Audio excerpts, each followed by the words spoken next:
Saudações a todos. Se você está vendo isso aqui pela primeira vez, por favor se inscreva nesse canal. É muito importante a sua participação, interagir com você. Vou falar sobre o inquérito ad eternum, esse inquérito do fim do mundo, esse inquérito que nunca vai acabar, é um inquérito para sempre. Em 4 de março de 2019, pouco mais de 2 meses após o presidente Bolsonaro assumir o governo, os ministros vermelhos do STF começaram a destruir a Constituição e as leis e o processo acusatório e, ao mesmo tempo, subvertendo a justiça e destruindo o Estado democrático de direito. O ministro Dias Toffoli, era presidente do STF na época, por meio de uma portaria, ele instaurou um inquérito de ofício, um inquérito policial 4781, cujo objetivo era apurar notícias falsas, fake news. E no mesmo ato ele nomeou o ministro Toffoli nomeou, sem sorteio, o seu colega Alexandre de Moraes para presidir, para encarregado desse judicialiforme, aí, esse inquérito inquisitorial.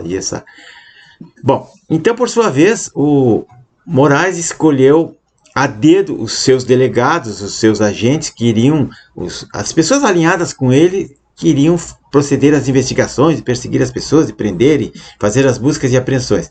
E até hoje nunca mais parou a sequência de atos ilegais e inconstitucionais cometidos pela Corte e pelo seu Alexandre de Moraes. O inquérito já dura 3 anos e 8 meses agora, né? Sem conclusão, sem julgamento e sem denúncia de pessoas, sem condenação de ninguém, mas as pessoas já foram punidas e continuam sendo punidas. E o processo é um processo igual a desse livro aqui do Kafka, né? Um processo kafkiano que deverá durar várias gerações, quem sabe 30, 40 anos, e toda e qualquer ocorrência, tudo é aparente notícia falsa. Tudo que não for de acordo com o seu pensamento vai ser notícia falsa, e o propagador da notícia, ou a pessoa que publicou, que curtiu, vai ser inserido nesse inquérito aí, e que ninguém tem acesso, nem mesmo os advogados dos acusados sabem o que tem ali dentro. E vão metendo todo mundo ali para dentro. Parlamentares, juristas, vão metendo ali jornalistas, empresários, tia do Zap, todo mundo enfiando dentro daquele inquérito. Então, durante esses 4 anos do governo, que vai terminar agora em 31 de dezembro, o STF e seus ministros, alternadamente, todos os dias, né, o TSE também, que são os mesmos ministros, né, eles perseguem o presidente da República, seus aliados, né, inclusive pessoas do governo, parlamentares, 24 horas por dia, com o conluio do Congresso e da Câmara, né, que são puxadinhos ali, né, e partidos de esquerda, como PT, PSOL, PCdoB, PSB, Rede, principalmente, só tem um senador, mas é o que mais trabalha contra o governo.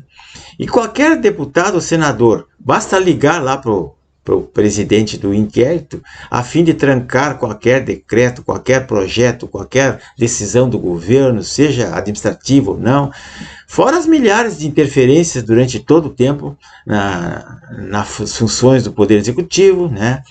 E, bom, o Senado passou a não existir mais, nem a Câmara. Eles são apenas um gabinete que serve de apoio ao STF. Então, na tentativa, foi sempre desmoralizar, interferir, chantagear, sabotar ou boicotar qualquer ato do Poder Executivo na esfera discricionária do presidente da República. Sempre tentaram macular de todas as formas os militares das Forças Armadas, porque o presidente também é militar. E todos aqueles militares que cercam o chefe supremo são também, estão na mira, né? São alvos. A última e mais grave aí foi que o TSE convidou técnicos das Forças Armadas para fiscalizar as urnas, as caixinhas mágicas lá, nas eleições de 22. Mas depois negaram o código-fonte para que eles pudessem fazer uma perícia, uma auditoria. Então, como é que a eleição, a gente sabe que ela foi totalmente parcial, teve um lado que teve mais apoio, então não houve isonomia, houve interferência constante do judiciário, até mesmo na inserção de propagandas de rádio e jornais de um dos candidatos. Houve o claro e inequívoco favorecimento de um lado, a gente viu isso, ninguém é bobo. E esses episódios, eles mancharam a honra das Forças Armadas e principalmente do Exército Brasileiro, que estava com o maior número de técnicos ali dentro, que foi desmoralizado, que não foi atendido, foi esculachado pelo STF, pelo ministro Alexandre de Moraes.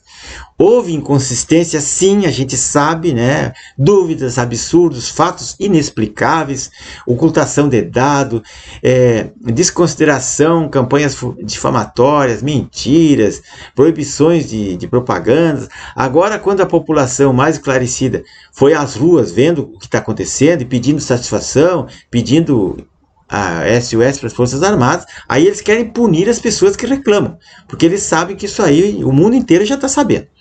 Então, não bastasse o STF e o Tribunal Eleitoral terem uma agência de checagem, onde partem as ordens do ministro para censurar redes, censurar pessoas, prender pessoas não alinhadas, ainda tem um Congresso que é voltado totalmente para isso. O maior exemplo é o controle do escritório despachante lá do senador Randolfo Rodrigues e da rede, do Alexandre e do Renan Calheiros, do PMDB, criando pacotes de leis para punir aquilo que eles chamam de as pessoas que estão protestando, os golpistas, né?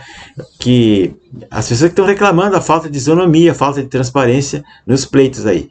E com o apoio da mídia, essa mídia horrível aí, né? Chama aquelas pessoas que estão lá, aquelas senhorinhas, cadeirantes, tias do Zap, idosos, mulheres, crianças, chamam de golpistas, de antidemocráticos, de bolsonaristas de extrema direita e não sei o quê, que estão lá há mais de 30 dias em frente aos quartéis, pedindo socorro pela essa desordem institucional que os togados causaram.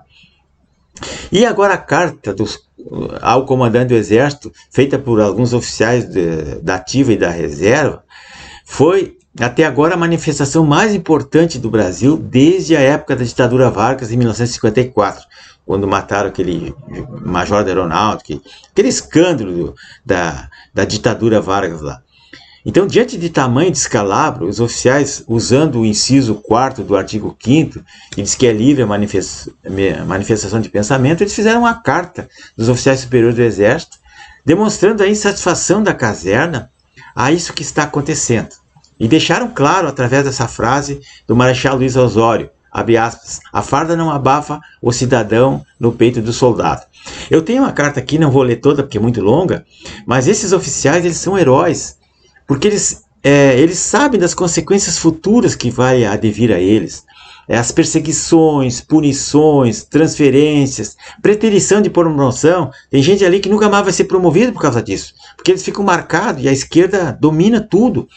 Eles estão sacrificando as suas carreiras, estão sacrificando as suas famílias. Pense bem o problema que essas pessoas estão enfrentando só por nós, pelo povo, pela pátria, e por eles também, né?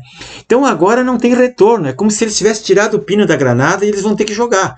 Tiraram o pino, agora não tem o que fazer, tem que jogar. Né?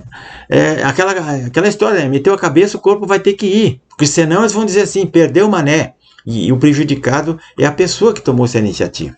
Então algumas frases ali chamam muita atenção, porque é fundo, é profundo. Eles assim, reafirmamos o nosso compromisso inquebrantável com a pátria e com a sociedade brasileira formada por patriotas comprometidos com o bem da nação. Mais outro adiante, vou ter uns trechinhos assim. Abre aspas. Ratificamos o alinhamento dos participantes com a legalidade, liberdade e transparência atualmente tão requeridas pelo povo brasileiro. Não existe instituição ou poder constituído que possam se colocar acima da lei e da ordem democrática. Os três poderes precisam ser harmônicos e independentes, conforme prevê a Constituição, tendo em seu sistema de freios e contrapesos o necessário limite para que assim se mantenha. Fecha aspas. Outra frasezinha assim. Abre aspas. Covardia, injustiça e fraqueza são os atributos mais abominados por um soldado. Nossa nação, aquela que entrega os maiores índices de confiança às Forças Armadas, sabe que os militares não a abandonarão. Está se referindo ao povo, às pessoas, à nação. Então, meus amigos, aqui nós percebemos que naquele livro do Yuri Bezmenov, aquele espião da KGB, era um estrategista russo que fugiu de lá, que as fases para a implantação do comunismo já foram todas concluídas. Nós estamos na última fase, que é a última agora, que é a tomada do poder e a normalização, que acontecerá com a colocação da faixa no pescoço do descondenado aí, que ele vai nomear os seus capachos, que já estão na mira para ser nomeado, e depois não tem mais o que fazer. Então o Bezmanov, no livro dele, ele fala em 4 situações. A primeira fase, que demora uma geração de 15 a 20 anos, que é o tempo necessário para aquelas atos revolucionários, oposição, né, a geração de inversão de valores, toda aquela desmoralização de família, da igreja, das crenças, da política. Depois vem a segunda fase, que é a desestabilização, que é um período assim, de 2 a 5 anos, que é necessário para solapar todas as estruturas políticas, econômicas e sociais, que foi os 4 anos do governo Bolsonaro agora. Depois ali tem de 2 a 6 meses de crise profunda, que foi a campanha eleitoral, que foi a maior crise do mundo. Incitação a desordem, pânico, radicalismo, apresentação de soluções para um próximo governo, os planos para um governo maravilhoso, dar picanha para todo mundo. Isso foi a fase de crise. E a normalização é agora. Dia 1º ele assume, mas ele já quer pegar os diplomas dele, a diplomação, agora o dia 12 de dezembro, por ordem do Toffoli. Então, essa é a tomada do poder propriamente dita.